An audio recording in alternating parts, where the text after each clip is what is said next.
पूछा गया ऑब्जेक्टिव में भी और 5 अंक में पूछा गया। तो देखिए ये भाग में इधर जाएगा तो गुना में ऐसे लिख देते हैं, थोड़ा सा बड़का क्यू लिख देते हैं, अच्छा लगेगा। भाग में इधर जाएगा तो गुना में, तो क्यू बराबर होगा सीवी, क्यू बराबर इस क्यू का मान उठा के यहाँ रख दीजिए, तो वी के रूप में आ जाएगा वोल्टेज के रूप में। तो देखिए यहां से लिखेंगे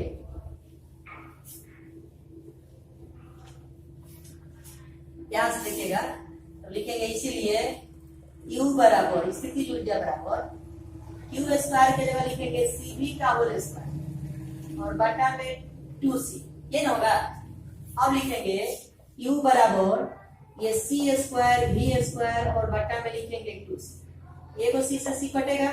बोलिए यहां से क्या होगा, देखिए थोड़ा सा जाकर लिखते हैं U बराबर 1/2c, एक एक सी होगा और उसके बाद लिखेंगे वी स्क्वायर, क्या लिखेंगे, तो ये स्थिति ऊर्जा का व्यंजक हो गया half C V square, half C V. इतना तक आपको बोर्ड में लिखना होगा। और वोल्टेज किसमें कांस्टेंट होता है, समानांतर क्रम में, किसमें होता है, तो इसका यूज आपसे कोई पूछे तो कहां होगा, समानांतर क्रम में, किसका में होगा, समानांतर क्रम। क्लियर है, यही होता है स्थिति ऊर्जा का व्यंजक half C V square, half C V. Voltage दिया हो, संधारित्र की धारिता दिया हो तो स्थिति ऊर्जा ज्ञात कर सकते हैं, नोट कीजिए। अब ऊर्जा घनत्व तो बाकी है इसमें।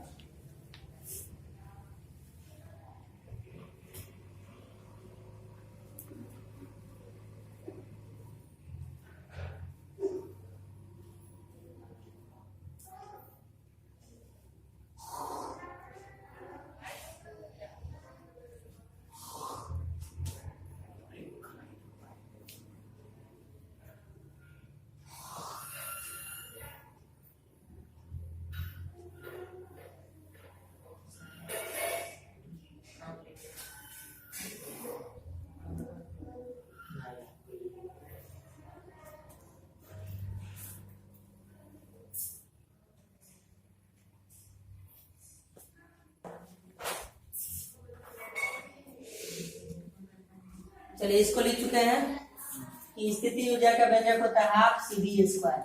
अब इसमें विद्यार्थी एक और पॉइंट है, ऊर्जा घनत्व, उसको इंग्लिश में कहते हैं एनर्जी डेंसिटी। क्या बोलते हैं, एनर्जी डेंसिटी। इसको समझते हैं कि ऊर्जा घनत्व क्या होता है।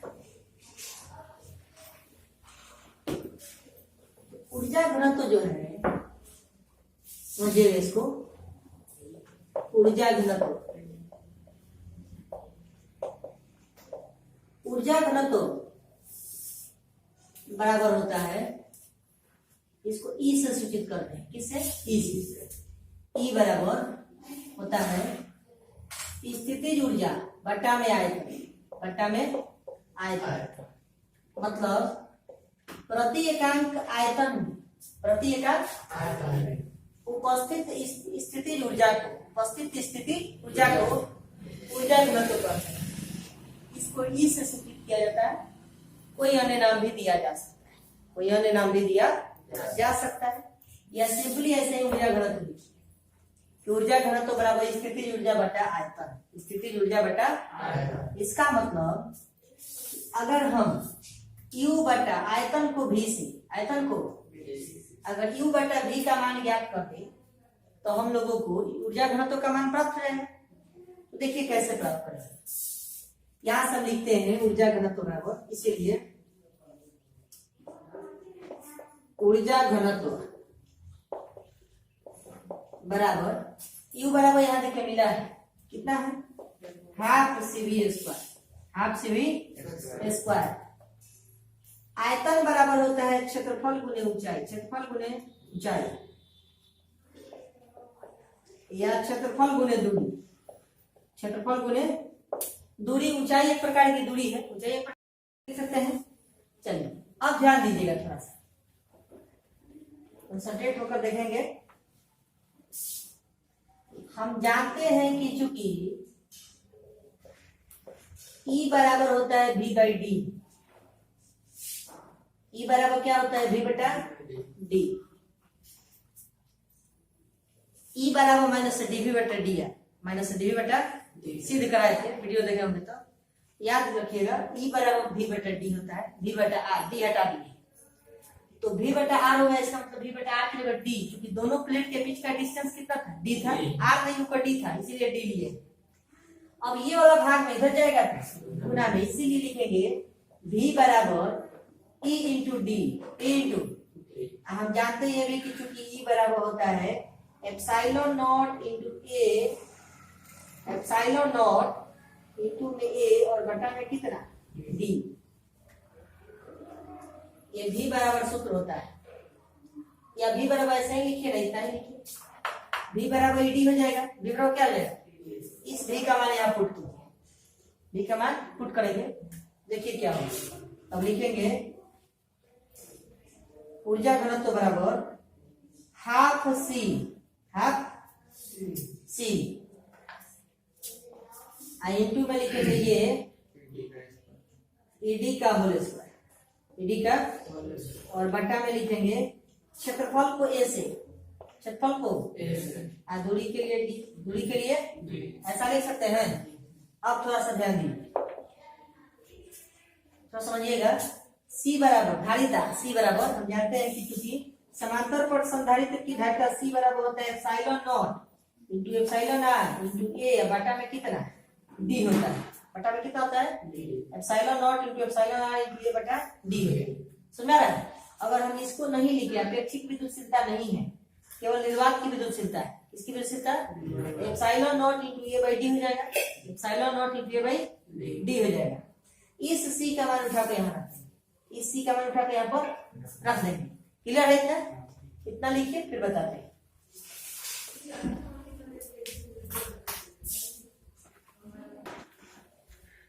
चलिए इसको लिख चुका है, देखिए विद्यार्थी c का वैल्यू यहाँ पर रख देंगे, रखेंगे तो देखिए क्या होगा, जब c का वैल्यू रखेंगे तो यहाँ होगा, इसीलिए लिखते हैं ऊर्जा घनत्व, इसीलिए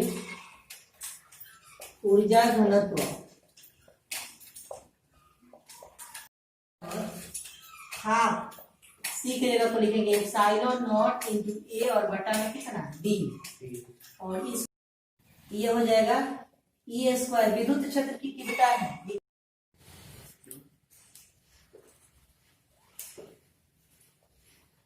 चलिए विद्यार्थी आज हम लोग पढ़ेंगे 1D ग्राफ जनित्र का सचित्र वर्णन। 1D ग्राफ जनित्र क्या होता है, सबसे पहले इसको जानेंगे। 1D ग्राफ जनित्र का निर्माण किसने किया, ये किस सिद्धांत पर कार्य करता है, इसका बनावट क्या होता है, इसका क्रिया विधि जानेंगे, उसके बाद इसका उपयोग और दोष भी हम लोग जानेंगे। आइए समझते हैं हम लोग 1D ग्राफ जनित्र। विद्यार्थी 1D ग्राफ जनित्र जो है सन 1931 ईस्वी में प्रोफेसर आरजे 1D ग्राफ जनित्र के द्वारा बनाया गया। मतलब एक प्रोफेसर थे जिनका नाम था प्रोफेसर आरजे 1D ग्राफ, उन्होंने इस जनित्र को बनाया जिसकी सहायता से 10 लाख या उससे अधिक वोल्ट विभवांतर को उत्पन्न किया जा सकता है। 10 लाख वोल्ट या उससे भी अधिक वोल्टेज विभवांतर की उत्पत्ति किया जा सकता है इस जनित्र के द्वारा। मतलब आपसे पूछा जाए कि 1D ग्राफ जनित्र को बनाया क्यों गया, तो 1D ग्राफ जनित्र को 10 लाख वोल्ट या उससे भी अधिक विभवांतर की उत्पत्ति करने के लिए बनाया गया। अब विद्यार्थी ध्यान दीजिए, तो 1D ग्राफ जनित्र का निर्माण सन 1937 ईस्वी में प्रोफेसर आरजे 1D के द्वारा किया गया, अतः उनके नाम के सम्मान में इस जनित्र का नाम रखा गया 1D ग्राफ जनित्र। समझ में आ गया? अब ध्यान दीजिए, अब हम लोग सबसे पहले ये जानेंगे कि 1D ग्राफ जनित्र जो है किस सिद्धांत पर कार्य करता है। तो थोड़ा सा एक पॉइंट समझिए, जैसे मान लेते हैं कि ये कोई सतह है और ये कोई सतह है, ये नुकीला सतह है, नुकीला, तो इस सतह पर आवेश की मात्रा अधिक होगा कि नुकीले सतह पर? तो विद्यार्थी नुकीले सतह पर ज्यादा आवेश एकत्रित होगा, ज्यादा आवेश क्या होगा, एकत्रित होगा। इस सतह पर आवेश कम एकत्रित होगा, जबकि इस सतह पर आवेश ज्यादा एकत्रित होगा। तो आवेश ज्यादा एकत्रित होने से क्या तात्पर्य है, आवेश ज्यादा एकत्रित होने से तात्पर्य यह है कि हम वोल्टेज बराबर जानते हैं V बराबर Q बटा 4 पाई एप्सिलॉन नॉट इंटू में R होता है। V बराबर Q बटा 4 पाई एप्सिलॉन नॉट इंटू में R होता है। तो ये ऊपर में आवेश है, इसका मतलब ये हुआ कि अगर आवेश का मान बढ़ता है, आवेश का मान बढ़ता है तो विभव का मान बढ़ेगा। विभव का मान क्या होगा? बढ़ेगा। और जब विभव का मान बढ़ेगा तो हम बड़का विभव में से छोटका विभव को घटाएंगे तो ये वैल्यू ज्यादा आएगा। क्या आएगा? ज्यादा आएगा। हमको वही तो करना है इस जनित्र के द्वारा कि वोल्टेज का मान अधिक बढ़ा देना है, वोल्टेज का मान अधिक बढ़ा देना है। अर्थात वोल्टेज का मान अधिक बढ़ाने के लिए सतह जो है नुकीले सतह होना चाहिए। कैसा सतह होना चाहिए? नुकीले सतह होना चाहिए, जिस पर अत्यधिक मात्रा में आवेश जो है एकत्रित होता है और इस स्थिति में विभवांतर का मान बढ़ जाता है, बहुत बढ़ जाता है। इस स्थिति में विभवांतर का मान बहुत बढ़ जाता है। अर्थात इसका सिद्धांत जानेंगे तो इसका सिद्धांत कहता है कि वान डी ग्राफ जनित्र जो है आवेश के नुकीले भाग के सिद्धांत पर आधारित होता है। अभी अभी मैंने आप लोगों को समझाया कि नुकीले भाग का सिद्धांत क्या है, कि नुकीले भाग जितना ही सतह नुकीला होगा उस पर आवेश का मात्रा अत्यधिक होगा, और जब आवेश का मात्रा अत्यधिक होगा तो विभव का मान बढ़ जाएगा, जिससे उच्च विभवांतर की प्राप्ति होगा। जिससे किसकी प्राप्ति होगा? उच्च विभवांतर की प्राप्ति होगा। समझ में आया? विभव का मान बढ़ेगा तो बड़ा में से छोटा घटाएंगे तो ज्यादा वैल्यू होगा कि कम होगा? ज्यादा होगा। तो आवेश का मान बढ़ा दिया जाएगा तो विभवांतर का मान बढ़ जाएगा। और ये कब संभव है? जब सतह नुकीला होगा तब संभव है। समझ में आ गया? अर्थात सिद्धांत हम बोलेंगे कि वान डी ग्राफ जनित्र जो है आवेश के नुकीले भाग के सिद्धांत पर आधारित होता है। किस सिद्धांत पर आधारित होता है? आवेश के नुकीले भाग के सिद्धांत पर आधारित होता है। नुकीले भाग का सिद्धांत क्या कहता है कि यदि सतह जितना ही नुकीला होगा आवेश की मात्रा अत्यधिक उतना ही होगा उस पर, और जब आवेश का मात्रा बढ़ जाएगा तो विभवांतर उच्च विभवांतर की प्राप्ति हो जाएगी। समझ में आ गया? अब विद्यार्थी मुख्य रूप से हम लोग समझेंगे इसका बनावट। इस वान डी ग्राफ जनित्र का बनावट हम लोग समझेंगे कि बनावट क्या होता है। आइए समझा जाए। अगला स्टेप क्या है? बनावट।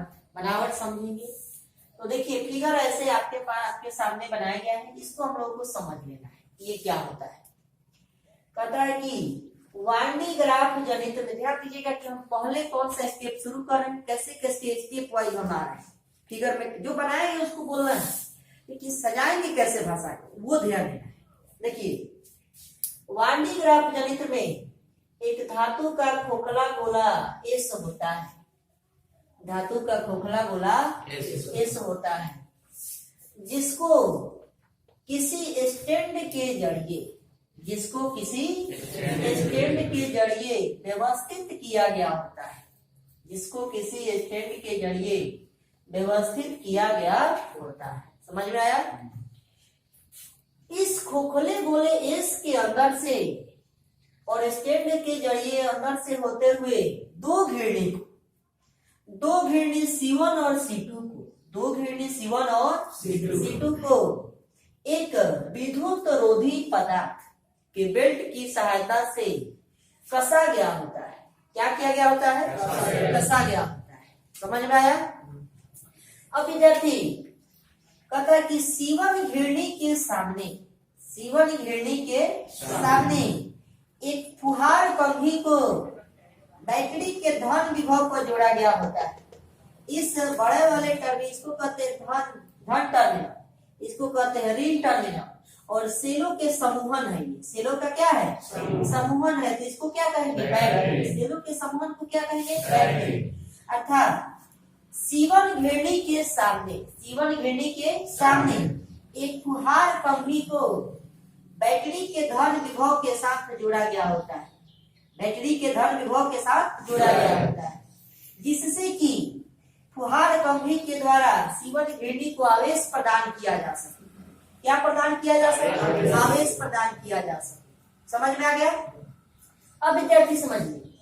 उसके बाद कहता है कि C2 घिरनी के पास एक संग्राहक कंघी को लगाया गया होता है। कलेक्टर कंघी। कौन कंघी? कलेक्टर। नाम है कलेक्टर, माने कलेक्ट करेगा। क्या करेगा? कलेक्ट करेगा। इसका मतलब संग्रहित करेगा। क्या करेगा? संग्रहित करेगा। किसको संग्रहित करेगा? तो ये जो आवेश जा रहा है ऊपर की तरफ, इसको संग्रहित करेगा। अर्थात कह रहा है कि C2 घिरनी के सामने एक संग्राहक कंघी को लगाया गया होता है, जिसके द्वारा आवेश को संग्रहित करके खोखले गोले के सतह पर भेज दिया जाता है। खोखले गोले के सतह पर भेज दिया जाता है और आवेश के क्षरण को रोकने के लिए, आवेश का लीकेज न हो, आवेश का क्या ना हो, लीकेज ना हो। ये जो आवेश इस पर जा रहा है, अगर खुला रहेगा तो आवेश लीकेज भी हो सकता है मीडियम में, माध्यम में। तो आवेश के क्षरण को रोकने के लिए इस मशीन को, इस जनयंत्र को एक लोहे के मोटे दीवार से ढका गया होता है। एक लोहे के मोटे दीवार से ढका गया। आ गया समझ में? एक बार और बनावट समझिए, देखिए ध्यान दीजिए, फाइनल बोलेंगे हम, ध्यान से आप लोग सुनेंगे, उसके बाद फिगर बनाना है। कहता है कि वान डी ग्राफ जनयंत्र में एक धातु का खोखला गोला एस होता है जिसको दो स्टैंड के जरिए व्यवस्थित किया गया होता है। उस खोखले गोले और स्टैंड के अंदर से होते हुए दो घिरनी C1 और C2 को एक विद्युत रोधी पदार्थ के बेल्ट की सहायता से कसा गया होता है। C1 घिरनी के सामने एक फुहार कंघी को बैटरी के धन विभव पर जोड़ा गया होता है जिससे कि घिरनी C1 को आवेश प्रदान किया जा सके। C2 घिरनी के सामने एक संग्राहक कंघी को लगाया गया होता है जिसके द्वारा आवेश को संग्रहित करके खोखले गोले के सतह पर भेजा जा सके एवं आवेश के क्षरण को रोकने के लिए इस जनयंत्र को बाहर से एक लोहे के मोटे दीवार के द्वारा ढका गया होता है। बनावट समझ में आ गया? बोलिए। चलिए फिगर बनाइए, केवल फिगर बनाइए।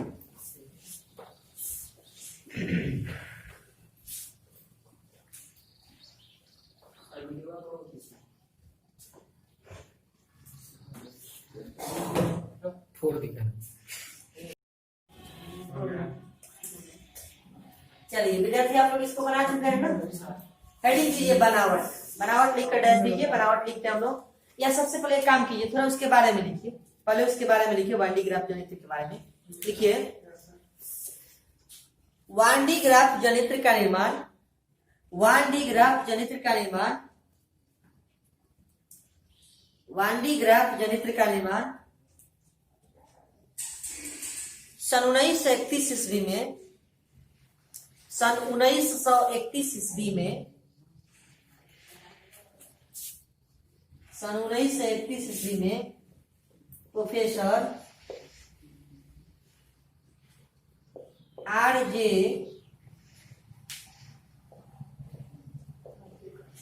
वान डी के द्वारा किया गया। R.J. वान डी ग्राफ के द्वारा किया गया। R.J. वान डी ग्राफ के द्वारा किया गया।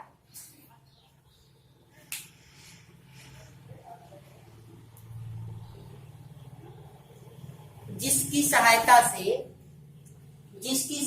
से 10 लाख वोल्ट, 10 लाख वोल्ट या 10 लाख वोल्ट या इससे अधिक या इससे अधिक या इससे अधिक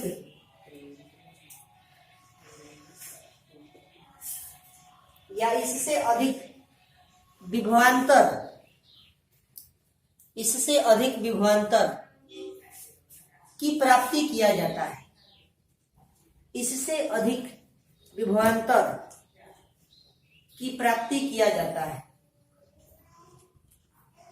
इससे अधिक विभवांतर की प्राप्ति किया जाता है। लिख चुके? अब विद्यार्थी लिख कर डैश देंगे सिद्धांत, सिद्धांत लिखकर डैश दीजिए। सिद्धांत, सिद्धांत लिखकर डैश देंगे कि सिद्धांत क्या होता है, ये जानिए।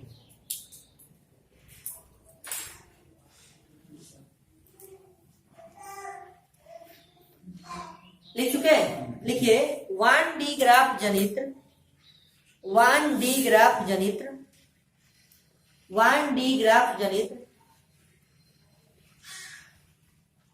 आवेश के नुकीले भाग के सिद्धांत पर आवेश के नुकीले भाग के सिद्धांत पर आवेश के नुकीले भाग के सिद्धांत पर कार्य करता है। आवेश के नुकीले भाग के सिद्धांत पर कार्य करता है। लिख चुके? अब हेडिंग दीजिए बनावट, स्ट्रक्चर, बनावट। बनावट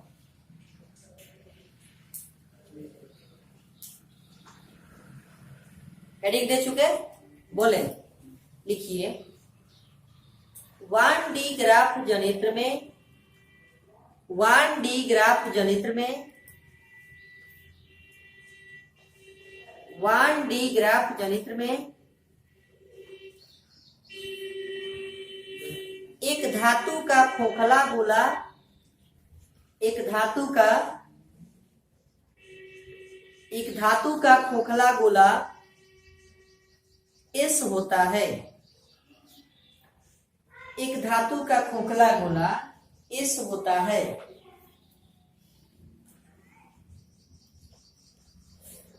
जिसको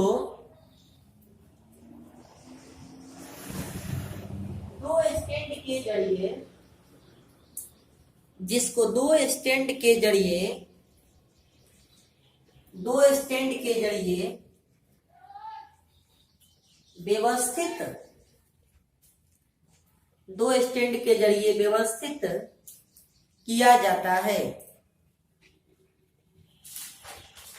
दो स्टैंड के जरिए व्यवस्थित किया जाता है एवं दोनों स्टैंडों के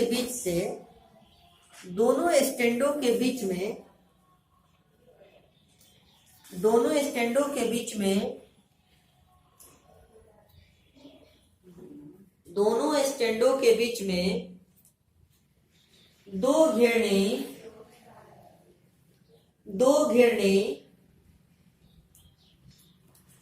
C1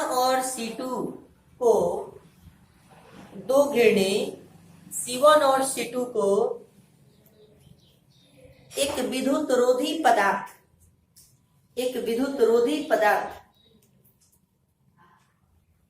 के बेल्ट की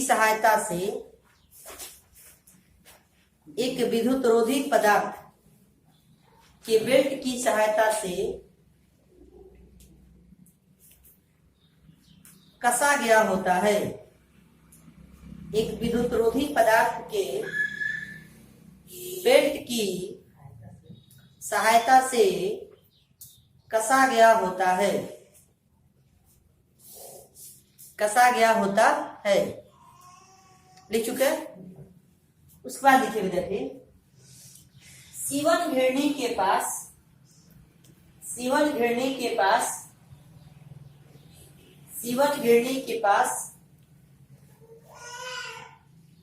एक फुहार कंघी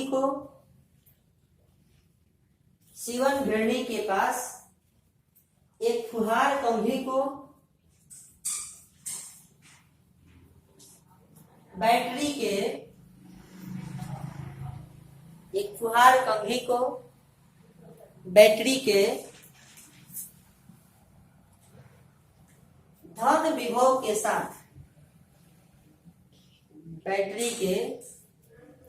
विभव के साथ जोड़ा गया होता है। बैटरी के धन विभव के साथ जोड़ा गया होता है।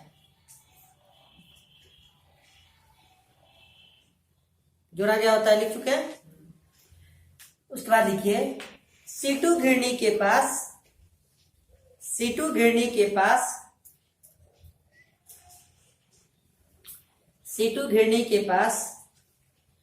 एक संग्राहक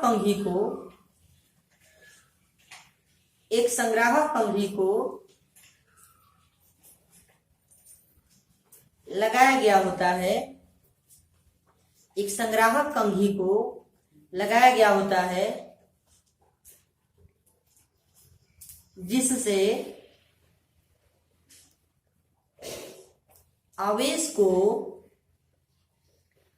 जिससे आवेश को संग्रहित किया जा सके,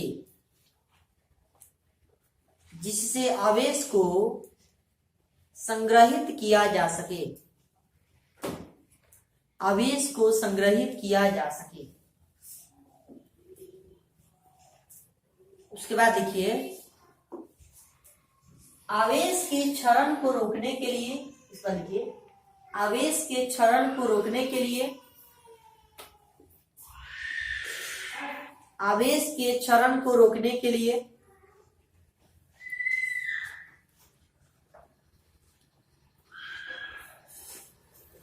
इस मशीन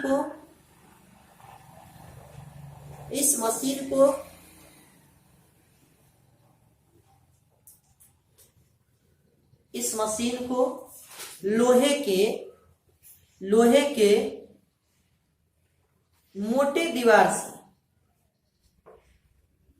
के मोटे दीवार से ढका गया होता है, लोहे के मोटे दीवार से ढका गया होता है। लिख चुके? अब विद्यार्थी हेडिंग लीजिए क्रिया विधि। क्रिया विधि लिखकर डैश देंगे, क्रिया विधि। इसके बाद इसको समझाएंगे हम। क्रिया विधि इंग्लिश लिखिएगा वर्क फंक्शन।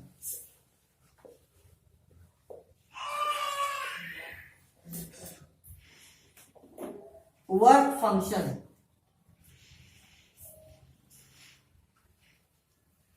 क्रिया विधि, वर्क फंक्शन लिखकर रख दिए। लिखिए इसके बारे में, लिखिए, जब फुहार कंघी को बैटरी के धनात्मक विभव पर रखकर, जब फुहार कंघी को बैटरी के धनात्मक विभव पर रखकर, जब फुहार कंघी को बैटरी के धनात्मक विभव पर रखकर आवेश प्रवाहित कराया जाता है, धनात्मक विभव पर रखकर आवेश प्रवाहित कराया जाता है,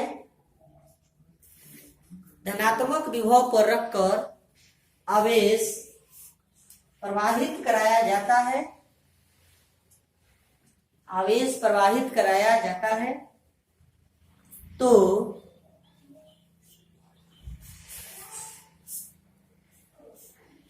सीवन किरणें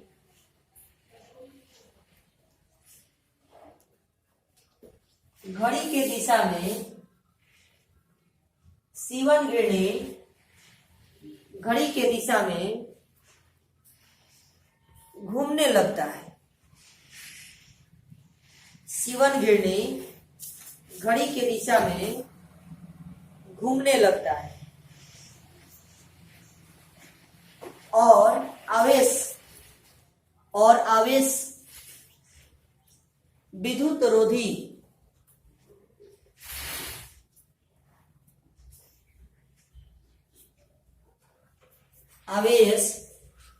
रोधी पदार्थ के बेल्ट की सहायता से, विद्युत रोधी पदार्थ के बेल्ट की सहायता से होते हुए, बेल्ट की सहायता से होते हुए ऊपर की तरफ संग्राहक कंघी तक पहुंचता है। ऊपर की तरफ संग्राहक कंघी तक पहुंचता है,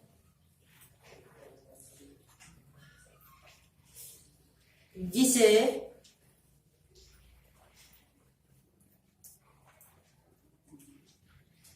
संग्रहित करके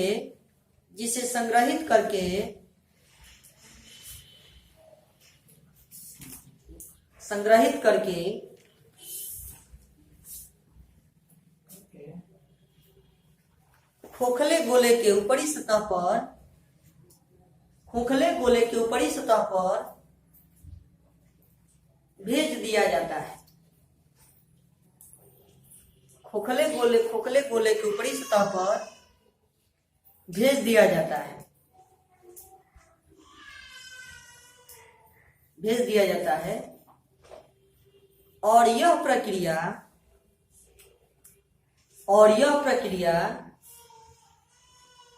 तब तक चलता है। और यह प्रक्रिया तब तक चलता है जब तक कि 10 लाख या उससे अधिक 10 लाख वोल्ट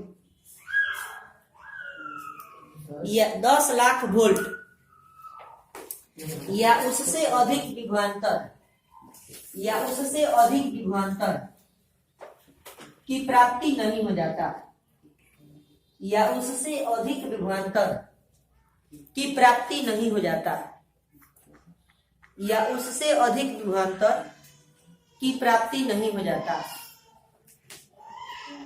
लिख चुके? चलिए क्रियाविधि समझ में आया? थोड़ा सा इसको समझते हैं। देखिए आइए, 10 लाख वोल्ट या उससे अधिक विभवांतर की प्राप्ति नहीं हो जाता। आइए समझते हैं थोड़ा सा। देखिए होता क्या है ना, देखिए ये जब बैटरी को धनात्मक विभव पर रखते हुए संग्राही को इससे जब आवेश प्रदान किया जाता है, किसको? C1 घेरनी को। तो C1 घेरनी ऐसे घूम रही है। ये तीर का निशान घड़ी के दिशा में है। किस दिशा में है? घड़ी के दिशा में। तो घड़ी के दिशा में घेरनी नाचने लगता है, जिससे बेल्ट ऐसे नाचता है, ऐसे की तरफ नाचता है। तो ये आवेश जब यहाँ से निकलेगा तो ये आवेश बेल्ट की, ये विद्युतरोधी पदार्थ का बेल्ट है। तो विद्युतरोधी पदार्थ का बेल्ट है तो आवेश इस पर एकत्रित नहीं होगा। आवेश इससे होते हुए चलेगा। जब तक जैसे ही यहाँ पहुंचता है तो यहाँ पर कौन बंधी है? संग्राहक। इस आवेश को इसके द्वारा संग्रहित करके इस खोखले गोले के बाहरी सतह पर क्या कर दिया जाता है? भेज दिया जाता है। इससे आवेश एकत्रित होने लगते हैं। आवेश क्या होने लगते हैं? जितना अत्यधिक आवेश एकत्रित होगा उतना ही अत्यधिक विभवांतर प्राप्त होगा। समझ गया? ये कब तक चलता है? जब तक कि 10 लाख वोल्ट या उससे अधिक विभवांतर की प्राप्ति नहीं हो जाती। क्लियर है? समझ गया? अब विद्यार्थी आप लोग लिखिए इसका उपयोग लिख के डैश।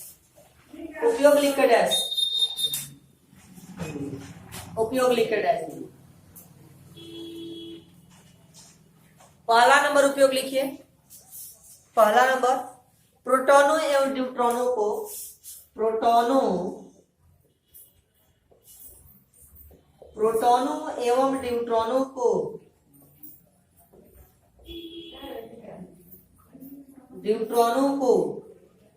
त्वरित कराने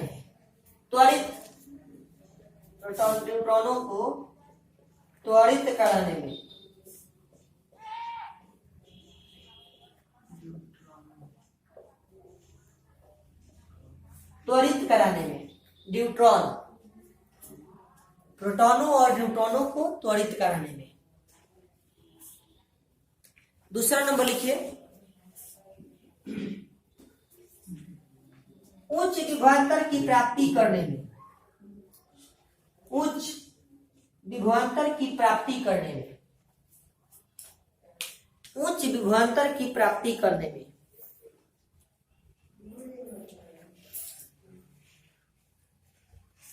अगला लिखिए प्रयोगशाला में। तीसरा नंबर प्रयोगशाला में।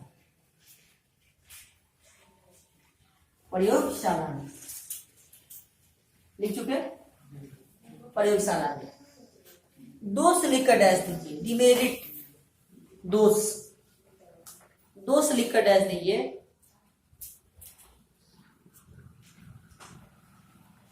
पहला नंबर दोष लिखिए, उच्च विभवांतर के कारण यह खतरनाक होता है। उच्च विभवांतर के कारण यह खतरनाक होता है। उच्च विभवांतर के कारण यह खतरनाक होता है। दूसरा नंबर लिखिए, भारी होने के कारण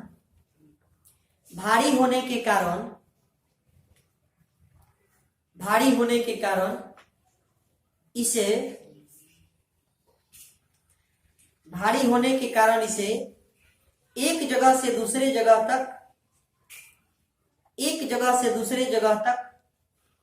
ले जाने में